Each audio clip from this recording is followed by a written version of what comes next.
आज पुनः एक बार हमारे YouTube चैनल मैथमेटिक्स दुनिया में आप सबों को स्वागत है। मैं बलराम कुमार। आज मैं आप सबों को ये वीडियो में ट्रिगोनोमेट्री पार्ट 3 के बारे में चर्चा करना चाहूँगा। और मैं इससे पहले ट्रिगोनोमेट्री का 2 वीडियो हमने अपने YouTube चैनल पर अपलोड किया है। अगर यदि वो सब आप लोग नहीं देखे हैं तो कृपया देख सकते हैं। खास करके पार्ट 1 में हम ट्रिगोनोमेट्री बेसिक कॉन्सेप्ट पर चर्चा किए थे कि आखिर ये कॉन्सेप्ट आया कहाँ से, और उसी में हम लोग ट्रिगोनोमेट्री रेशियो के बारे में चर्चा किए थे, है ना। और पार्ट 2 में हम लोगों ने जो ट्रिगोनोमेट्री रेशियो से जो फॉर्मूला यानी कि आइडेंटिटी जो बना sin square theta plus cos square theta is equal to 1, sec square theta minus tan square theta is equal to 1, ये सब का जो कॉन्सेप्ट आया, आइडेंटिटी जो आया, उसके बारे में हम लोग चर्चा किए थे। और कैसे रटने की आवश्यकता नहीं है, बस कॉन्सेप्ट को खाली फॉलो कीजिए कि किस तरह से ये लाया गया है। कहीं ना कहीं आप जब कोई चीज रटते हैं तो निश्चित रूप से भूल सकते हैं, लेकिन उसके बेसिक कॉन्सेप्ट को आप जान जाइएगा कि कैसे वो आया है या कैसे उसको लाया गया है। यदि आप इसको सोच समझ सकते हैं तो निश्चित रूप से आप जो है उस चीज को जीवन में कभी नहीं भूलेंगे। आप कितनों भूलना चाहे, मैं दावे के साथ ये कह सकता हूँ कि आप जो मैं बताना चाह रहा हूँ, जितना मैं बताया हूँ दोनों वीडियो में और इससे पहले जो वीडियो हम बनाए हैं, आप हर वीडियो मेरा बेसिक कॉन्सेप्ट पर आधारित रहता है, कोई रटने का कॉन्सेप्ट पर आधारित नहीं है। इसीलिए जितना बार आप देखेंगे निश्चित रूप से आपको यही लगेगा कि हमें मैथमेटिक्स के बारे में कुछ सोचना चाहिए। मैथमेटिक्स एक मंथन का चीज है, रटने का चीज नहीं है, क्योंकि अगर यदि ये रटा जाता तो ये सब कुछ आज के जीवन में कुछ नहीं बनता। केवल कॉन्सेप्ट को कैसे याद रखना है और कैसे इसको लाया गया है कोई फॉर्मूला को, इसके बारे में डिस्कस करेंगे। तो बेसिक पार्ट 2 में हमने ट्रिगोनोमेट्री का पार्ट 2 में हम लोग ट्रिगोनोमेट्री आइडेंटिटी पर चर्चा किए थे, और खास करके पार्ट 3 में आज हम लोग जो चर्चा करने वाले हैं वो एंगल पर चर्चा करेंगे। एंगल पर चर्चा करेंगे कि आखिर sin 90 minus theta is equal to cos theta कैसे हो गया। हम लोग रट लेते हैं और रटाया जाता है हमें क्लास 10th में। sin 90 minus theta is equal to cos theta, cos 90 minus theta is equal to sin theta, tan 90 minus theta is equal to cot theta. आखिर ये हुआ कैसे, क्यों, इसके पीछे क्या रीजन है, इसके कॉन्सेप्ट को जान जाएंगे तो आप पता चलेगा। अगर आपको हम ये फॉर्मूला आपने रट लिया और आपको पूछे हम कि बताइए sin 5 डिग्री का वैल्यू कितना है, किसके बराबर होगा, आप दिमाग नहीं लगा पाएंगे। अगर हम पूछे कि sin 2 डिग्री का वैल्यू किसके बराबर होगा, आप नहीं दिमाग लगा पाएंगे, क्योंकि आपने केवल फॉर्मूला रटा, उसके बेसिक कॉन्सेप्ट को नहीं। आइए आज हम लोग इसी पर चर्चा करेंगे। और बेसिकली अब जब ट्रिगोनोमेट्री पार्ट 3 पर चर्चा कर रहे हैं तो इसके अगले टॉपिक में मैं पार्ट 4 पर चर्चा करना चाहूंगा, और उसमें हम लोग देखेंगे कि आखिर sin 30 डिग्री का वैल्यू 1/2 क्यों हो गया, दूसरा क्यों नहीं। cos 30 डिग्री का वैल्यू √3/2 ही क्यों हुआ, दूसरा वैल्यू क्यों नहीं आया। tan 0 डिग्री का वैल्यू 0 हुआ, sin 0 का वैल्यू 0 हुआ, है ना। tan 90 का वैल्यू इन्फिनिटी हो गया, आखिर ये कैसे हो। इसके बेसिक कॉन्सेप्ट पर हम चर्चा करेंगे, रटाएंगे नहीं, हमारा उद्देश्य रटाने का नहीं है। लेकिन मैं आज ट्रिगोनोमेट्री पार्ट 3 पढ़ाने से पहले आप सबों को एक सजेशन देना चाहूंगा एज ए टीचर कि देखिए, अपने लाइफ में हर कोई जो है ना, होल लाइफ में एक स्टूडेंट ही बना रहता है। मैं भी एक स्टूडेंट हूँ, भले आज मैं पढ़ाता हूँ तो जो हमसे पढ़ते हैं या फिर जिनको मैं पढ़ाता हूँ उनके लिए मैं टीचर जरूर हूँ, लेकिन मैं खुद एक स्टूडेंट हूँ। क्यों, हर कोई अपने लाइफ में स्टूडेंट है, होल लाइफ स्टूडेंट है। स्टूडेंट वही, विद्यार्थी वही जो विद्या को अध्ययन करे, जो ज्ञान का अध्ययन करे, और हमेशा जन्म से लेकर मरण तक सीखने की ही प्रक्रिया चलती रहती है। इसीलिए चाहे वो कितनों बड़े पोस्ट पर पहुंच जाए, जीवन भर हमेशा शिक्षा जो है अनुभव के माध्यम से उस शिक्षा ग्रहण करते रहता है, कुछ न कुछ नया सीखते रहता है। और खास करके मैथमेटिक्स एक ऐसा चीज है जिसमें आप जो है निश्चित रूप से सोचिए मैथमेटिक्स को कि आखिर कैसे हम इसको नए तरीका से कुछ अलग कर सकते हैं। मैथमेटिक्स रटिए नहीं, मैथमेटिक्स रटने का चीज नहीं है ना। और कभी भी कोई चीज जब ना हो ना तो उसे बार बार प्रयास कीजिए, क्योंकि प्रयास करेंगे एक बार नहीं होगा, दूसरा बार प्रयास करेंगे नहीं होगा, तीसरा बार प्रयास करेंगे नहीं होगा। आप करते रहें उस चीज को और उस पैटर्न को देखिए कि किस तरह से कहाँ मेरा गलती हो रहा है। अब ये चीज जब आप देखते रहेंगे तो आप पाएंगे कि जितना बार आप प्रयास करेंगे ना, उतना बार आपको नया एक्सपीरियंस होता चला जाएगा, उतना बार आपको जितना गलती करेंगे उतना आपको अभ्यास होता चला जाएगा कि हमें इस जगह ऐसा नहीं करना चाहिए। और ये आपका माइंड सेट में बैठ जाएगा। इसीलिए मैथमेटिक्स अभ्यास का चीज है, सोचने का चीज है, मंथन करने का चीज है, तभी आपका मैथमेटिक्स क्लियर हो पाएगा, है ना। आइए ट्रिग्नोमेट्री बेसिक पार्ट 3 पर चर्चा करेंगे। और जीवन में कभी भी कुछ भी हो जाए, हौसला न हारे, क्योंकि मंजिलें उन्हें मिलती है जिनके सपनों में जान होती है। मंजिलें उन्हें मिलती है जिनके सपनों में जान होती है। पंखों से उड़ान नहीं होता, हौसलों से उड़ान होती है, हौसलों से उड़ान होती है। आइए हम लोग बेसिक पार्ट 3 पर चर्चा करें। सभी लोग जानते हैं कि चूंकि ये ट्रिग्नोमेट्री राइट एंगल ट्रायंगल पर आधारित है, बेस्ड है।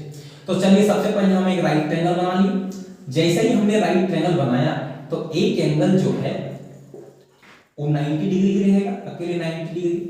और हम सभी को पता है कि किसी भी ट्रायंगल में, नॉट ओनली राइट ट्रायंगल, किसी भी ट्रायंगल में आप देखेंगे कि तीनों एंगल का सम जो है वो 180 डिग्री ही होता है। ना 180 से ज्यादा होगा, ना 180 से कम। और अकेले अगर कोई एंगल 90 डिग्री हो जाए तो निश्चित रूप से दोनों एंगल का सम बाकी जो होगा वो 90 डिग्री होगा। दोनों एंगल का योग यानी कि कोण A प्लस कोण C का मान जो है वो 90 डिग्री होगा। एकदम बेसिक पॉइंट जो क्लास 10th का चीज है, आगे एडवांस में बताएंगे इंटर का चीज, लेकिन उससे और एडवांस है। लेकिन कंडीशन पहले बेसिक पर चर्चा करते हैं। आइए देखते हैं। देखिए अगर हम कहें कि ये अकेले 90 डिग्री है एंगल B और एंगल C मेरा मान के चलते हैं कि थीटा है। थीटा कुछ डिग्री, 1 डिग्री, 2 डिग्री, 3 डिग्री, जरूरी नहीं कि 45 हो। ये हम पहला वीडियो पर ही हम बात कर रहे थे। तो ये एंगल थीटा, तो ये एंगल कितना होगा? कोई अगर आपसे पूछ बैठे कि ये एंगल थीटा है तो ये एंगल कितना होगा, तो आप सभी को पता है कि ये एंगल अकेले 90 डिग्री है और ये एंगल आपका थीटा हो गया, तो ये एंगल कितना होगा? एक बात आप जान रहे हैं कि दोनों एंगल का सम जो है 90 डिग्री होगा। तो अगर ये 10 डिग्री होगा तो ये आपका 80 डिग्री होगा, अगर ये 20 डिग्री होगा तो ये 80 डिग्री होगा, तो ये 70 डिग्री होगा, अगर ये 30 डिग्री है तो ये आपका 60 डिग्री होगा। इस तरह से आप देख सकते हैं ये 30 है तो ये 60 कैसे आएगा? तो 90 माइनस 30 कर देंगे तब ना 60 आएगा, क्योंकि दोनों एंगल का सम कितना है? 90 डिग्री। तो याद रखें अगर एक एंगल थीटा है तो दूसरा एंगल आपका बनेगा 90 माइनस थीटा, है ना। यानी कि कोण A का जो वैल्यू है, कोण A का मान 90 माइनस थीटा, कब? जब एंगल C को हमने थीटा माना है, ठीक है। तो angle C is equal to theta, then angle A is equal to 90 minus theta. क्यों? ये भी जान ले, क्योंकि हमने अभी कहा कि angle A plus angle C दोनों का सम 90 डिग्री के बराबर होगा। तो अगर एंगल A हम निकालना चाहते हैं तो 90 माइनस एंगल A हो जाएगा और एंगल C हो जाएगा, और 90 और हमने एंगल C को हमने थीटा माना है, तो कोण A का मान जो होगा वो 90 माइनस थीटा के बराबर होगा। इस तरह से हम लोग देख लिए। अब जरा ध्यान दें, अगर हम एंगल थीटा को पकड़े एंगल C के लिए, तो एंगल C के लिए, फॉर एंगल C, ठीक है, हिंदी से ही लिख देते हैं, फॉर एंगल C। तो फॉर एंगल C के लिए आप देखेंगे ये मेरा हाइपोटेनस हो जाएगा, कर्ण, है ना, और ये मेरा एंगल C के लिए ये मेरा बेस हो जाएगा, जिसको हम लोग आधार कहते हैं, B से इंडिकेट करते हैं, है कि नहीं? ध्यान रखेंगे। और इस एंगल से सामने देखने पर ये खड़ा नजर आएगा, इसलिए ये लंब है, यानी जिसको हम लोग परपेंडिकुलर कहते हैं, है कि नहीं? ये लंब है। तो एंगल C के लिए AC जो है वो मेरा हाइपोटेनस हुआ, BC जो है वो मेरा आधार हो गया, और AB जो है वो मेरा कर्ण, परपेंडिकुलर हो गया। अब आप निकालना चाहते हैं कि चलिए साइन थीटा का जो वैल्यू है वो कितना लिखें। तो साइन थीटा एंगल C के लिए, तो sine theta is equal to, हम जानते हैं फॉर्मूला मेरा P/H हुआ करता है। Sine theta is equal to लंब बटे कर्ण, लंब बटे कर्ण यानी कि P/H, ये trigonometry ratio, sine theta is equal to P/H। और अब आप जाने कि यही चीज ये P/H हो गया, यानी कि हम इसको लिख सकते हैं, P मेरा क्या था? C के लिए AB क्या था? AB, और H क्या था? AC, ध्यान रखेंगे, यानी कि sine theta is equal to A B by A C, इसको 1 कर लें। और अब क्या करें, कॉस थीटा निकाल लें। तो cos theta is equal to B by H, B by H. अब एंगल सी के लिए चूंकि थीटा ये है, तो इस एंगल के लिए मेरा बी कौन है, बी सी, बी सी, और हाइपोटेन्यूज तो वही है कर्ण, यानी कि जिसको हम लोग ए सी कहे हैं, है ना, ये कहें। तो साइन थीटा, अच्छा टेन थीटा का अगर हम वैल्यू निकालेंगे, टेन थीटा का अगर हम वैल्यू निकालेंगे तो मेरा p बाई बी हुआ करता है, और p बाई बी हुआ करता है, तो p का वैल्यू कितना है, देखिए एंगल c के लिए यानी कि थीटा ये है, तो इसके लिए p मेरा ab हो गया, और कर्ण आधार जो है यानी कि बेस ये मेरा bc है, ये 3 हो गया। अब एक काम कीजिए, एंगल a के लिए निकालिए, एंगल a के लिए, यानी कि for angle a, for angle A. तो फॉर एंगल ए के लिए आप देखेंगे तो एंगल ए तो मेरा 90 माइनस थीटा है, तो हम निकालेंगे साइन 90 माइनस थीटा, जो मेरा एंगल है, ये एंगल। तो साइन एंगल यहां क्या हो जाएगा, ए ही रहने दीजिए, अभी बढ़िया रहेगा, साइन ए। तो इस एंगल के लिए मेरा परपेंडिकुलर कौन हो जाएगा, चेंज हो जाएगा, है कि नहीं। देखिए इस एंगल के लिए ये मेरा ए बी सी, तो इस एंगल के लिए मेरा परपेंडिकुलर चेंज हो गया, जो मेरा बेस था वो मेरा परपेंडिकुलर बन जाएगा, क्योंकि यहां से ये देखने से ये खड़ा नजर आएगा, तो ये हो गया लंब, ये हाइपोटेन्यूज फिक्स है, तो ये हो जाएगा बेस। अब आप सोचिए, है ना, sine A is equal to, तो होता है फॉर्मूला पी अपॉन एच, तो पी इस एंगल के लिए पी कौन है, B C, BC by BC by, और H के लिए क्या है, AC, है ना, E मान के चलिए 4 दे दीजिए इसका। तो यहां से और देखेंगे कि साइन A है, लेकिन A जो है वो तो 90 माइनस थीटा है, तो sine 90 minus theta is equal to क्या हो गया, BC बाय AC, ये हो गया 4। इसी तरह cos 90 माइनस थीटा, इसके लिए फॉर्मूला होता है b बाय एच, तो इस एंगल के लिए b कौन हो जाएगा, AB, और h कौन है, AC, ये हो गया 5। इसी तरह से अगर tan का बात करेंगे तो tan 90 माइनस थीटा कौन एंगल के लिए, इस एंगल के लिए, तो इस एंगल के लिए p कौन है, p BC है, और b कौन है, AB है कि नहीं। तो इस तरह से ये रहा 6, है ना। अब थोड़ा सा ध्यान दीजिए, एंगल इक्वेशन 1 और इक्वेशन 4 को आप ध्यान दीजिए, और इक्वेशन 1 और इक्वेशन 5 को ध्यान दीजिए। देखिए तो आपका मिलेगा कि AB बाई AC यहां भी है और AB बाई AC यहां भी है, इसका मतलब 1 का और 5 का ये दोनों बराबर है।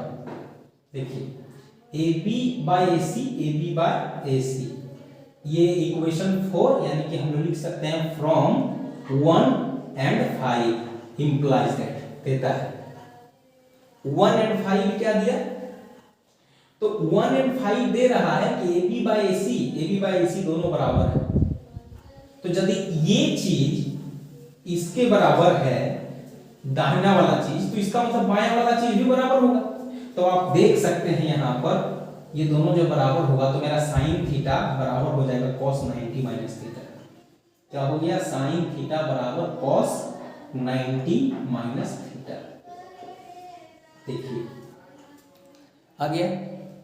चलिए यहां थोड़ा दिख नहीं रहा है, तो हम इसको थोड़ा चेंज कर देते हैं, इधर लिख देते हैं। देखिए 1 and 5 implies that, क्या आया कि cos 90 minus theta is equal to sine theta. आया कि नहीं आया, बोलिए। यही चीज हम लोग रटा करते हैं। अब ध्यान दीजिए, इसी तरह से अगर हम 2 को और 4 को ले लें, BC बाई AC, तो आप क्या पाएंगे, आप पाएंगे कि ये दोनों बराबर हैं, तो इसका मतलब ये भी दोनों बराबर हो, तो हो जाएगा sine 90 minus theta is equal to हो जाएगा कॉस थीटा, है कि नहीं। तीसरा आप देखेंगे 3 को ए बी बाई बी सी,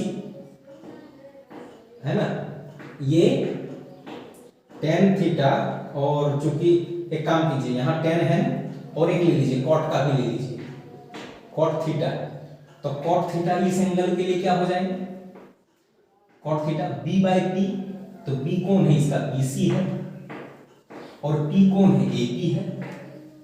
इसको कुछ अलग कर दीजिए, अभी तक यहाँ 6 माने थे ना, 7 कर दीजिए, तो BC बाई AB देखिए, और यहाँ भी BC बाई AB, तो 7 को देखिए और 6 को देखिए, है ना, ये 2 था और 6 था, और ये 6 है, 7 है और 6 है ना, ये कितना था, 4 था ना, गलती लिख दिया हम, 2 और 4, 1 और 5 और 2 और 4, और हम 7 और 6 का देख लिए, तो 7 और 6 में क्या है, BC बाई बी दोनों बराबर है, इसका मतलब tan 90 minus theta, tan 90 minus theta बराबर हो जाता है cot थीटा। इसी तरह से sec 90 माइनस थीटा बराबर हो जाएगा आपका cosec 90 माइनस थीटा। इसी तरह से आप देख सकते हैं sec 90 माइनस थीटा बराबर हो जाएगा cosec थीटा, है, cot 90 माइनस थीटा बराबर हो जाएगा आपका tan 90 minus theta, tan theta, है ना, cot 90 minus theta equal to को। आप ये देख सकते हैं, इससे आपने क्या सीखा, इससे आपने ये सीखा कि जब कोई ट्रायंगल, है कि नहीं, जब कोई ट्रायंगल एक राइट ट्रायंगल हो, एक एंगल 90 डिग्री, और ये दोनों एंगल यानी कि A और C के बीच में एक रिलेशन है कि चूंकि दोनों का सम 90 के बराबर है, दोनों का सम जो कि 90 के बराबर है, इसीलिए अगर साइन में जितना डिग्री का इसका वैल्यू होगा कॉस का इतना का वैल्यू होगा, साइन में अगर ये जितना डिग्री होगा कॉस का उतना वैल्यू होगा, tan में जितना होगा कॉट में इसका बराबर आएगा, है ना। इस तरह से अगर ये 5 डिग्री का है तो ये आपका 85 के बराबर आएगा। साइन 5 डिग्री का वैल्यू जो है, ठीक है, ऊपर लिखते हैं, इसका मतलब क्या हुआ कि साइन 5 डिग्री जो है वो cos 85 के बराबर आएगा। अगर कोई पूछ बैठे कि cos 1 डिग्री का वैल्यू कितना आएगा, तो याद रखें आपका साइन 89 डिग्री के बराबर आएगा। क्यों? क्योंकि हम 89 को क्या लिख सकते हैं, 90 माइनस 1। सोचिए 90 माइनस थीटा ना, तो थीटा 1 डिग्री है, तो ये 90 माइनस 1 हो जाएगा ना, 89। बोलिए, ठीक इसी प्रकार tan, अगर हमको कोई पूछ बैठे कि 12 डिग्री का वैल्यू कितना होगा, किसके बराबर होगा, तो tan cot के रिलेशन में जाता है, तो cot हो गया आपका कितना, cot हो जाएगा आपका 90 माइनस 78, है ना, 90 में 78 जाएगा, cot 90 माइनस 12, सॉरी गलत है, 90 माइनस 12, तो tan 12 का वैल्यू हो जाएगा। आप देखिए 90 में से अगर 12 घटाइएगा तो cot जो है वो 78 के बराबर है कि नहीं, आएगा। तो इसी तरह sec, अगर कोई पूछ बैठे कि sec 15 डिग्री का वैल्यू कितना, किसके बराबर है, तो हम सीधा बोलेंगे कि ये cosec जो है 75 डिग्री के बराबर है। ठीक है, तो इस तरह से इस बेसिक पार्ट में हमने देखा कि किस तरह से ये दोनों एक्यूट एंगल के बीच में एक रिलेशन है, साइन का कॉस के साथ, कॉस का साइन के साथ, टेन का कॉट के साथ, कॉट का टेन के साथ, सेक का कोसेक के साथ, कोसेक का सेक के साथ, है कि नहीं। उम्मीद करते हैं आप सबों को इतना जानने के बाद एक नया आइडिया आया होगा, और कभी भी अगर आपसे कोई सवाल करे कि बताइए cos 2 डिग्री का वैल्यू किसके बराबर आएगा, आप सीधा बता सकते हैं कि sin 88 डिग्री के बराबर आएगा, क्योंकि 2 में कितना जोड़ेंगे कि 90 आएगा, ये जानना है। याद रखिएगा ये दोनों कोण जो है वो पूरक है, यानी कि कंप्लीमेंट्री एंगल है एक दूसरे का। ये दोनों का सम जो है वो 90 डिग्री के बराबर आएगा। तो sine cos, tan cot, sec cosec, ये इसके बीच में एंगल के बीच में एक रिलेशन है। जो साइन इसके बराबर होगा तो कॉस इसके एंगल के बराबर आएगा, जो टेन इसके बराबर आएगा तो कॉट इसके बराबर आएगा, अगर सेक इसके बराबर आएगा तो कोसेक इसके बराबर आएगा। ठीक है, उम्मीद करते हैं आप सबों को इतना पढ़ के जानकारी लेकर अच्छा लगा होगा और ये कॉन्सेप्ट मेरा अच्छा लगा होगा। आप जरूर इसको शेयर कर सकते हैं दूसरों को शिक्षा देने के लिए, दूसरों को जानने के लिए, आप भी जान सकते हैं। और पार्ट 4 पर अब चर्चा करेंगे कि आखिर sin 30 डिग्री का वैल्यू जो है 1/2 ही क्यों हुआ, cos 30 डिग्री का वैल्यू √3/2 ही क्यों हुआ। ये सब हम लोग रटते हैं, लेकिन याद रखिए रटना नहीं है, इसको हम लोग मंथन करेंगे और आगे जानेंगे कि किस तरह से इसको और बढ़ाया जा सकता है। केवल 90 डिग्री तक ही नहीं, तो क्लास 10 तक है, लेकिन मैं आपको हायर लेवल तक भी बताऊंगा। और कोई भी मतलब एंगल हो, 360 डिग्री हो, 420 डिग्री हो, ये सब भी निकाला जा सकता है। आप इसको देखते रहें, ठीक है। और यदि ये आपको अगर यदि कुछ सीखने को मिला होगा तो ज़रूर है, मैं चाहता हूँ कि ऑनलाइन पढ़ाऊँ, ऑनलाइन क्लास लूँ, और आप सबको अगर अच्छा लगा है तो ज़रूर प्लीज़ सब्सक्राइब भी कर दें मेरे चैनल को, है ना। और क्या कहते हैं, बेल आइकन बटन को दबा दें। दूसरा कि शेयर करना थोड़ा सा हमारे लिए भी फायदा होगा और आपके लिए भी फायदा होगा। ठीक है, थैंक यू।